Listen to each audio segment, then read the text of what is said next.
ফুটবলের ইতিহাসে দুইটি নাম চিরকাল স্বর্ণাক্ষরে লেখা থাকবে, লিওনেল মেসি এবং ক্রিশ্চিয়ানো রোনালদো। দুজনেই ভিন্ন দেশ, ভিন্ন পথ, কিন্তু লক্ষ্য একটাই, সেরা হওয়া। 1987 সালের 24শে জুন রোসারিওতে জন্মগ্রহণ করেন মেসি। ছোটবেলায় তিনি এক গুরুতর রোগে ভুগছিলেন, গ্রোথ হরমোনের সমস্যা।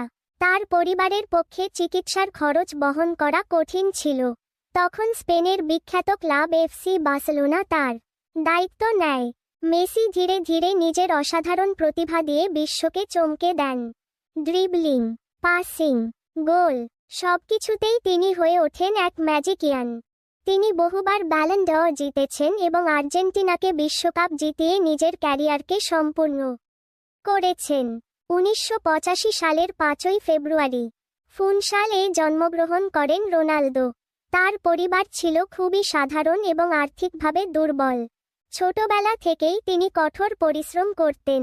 নিজের স্বপ্ন পূরণের জন্য অল্প বয়সেই বাড়ি ছেড়ে দেন। তিনি প্রথম বড় সুযোগ পান ম্যানচেস্টার ইউনাইটেড ক্লাবে। এরপর রিয়াল ম্যাড্রিডে যোগ দিয়ে তিনি একের পর এক রেকর্ড ভাঙেন।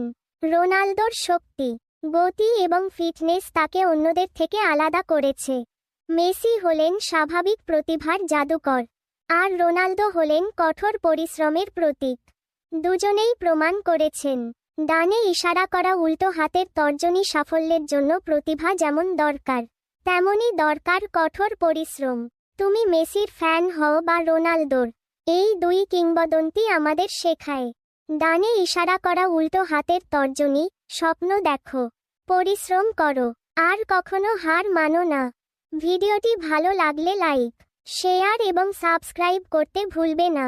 তুমি কাকে বেশি পছন্দ করো, মেসি না রোনালদো? কমেন্টে জানাও।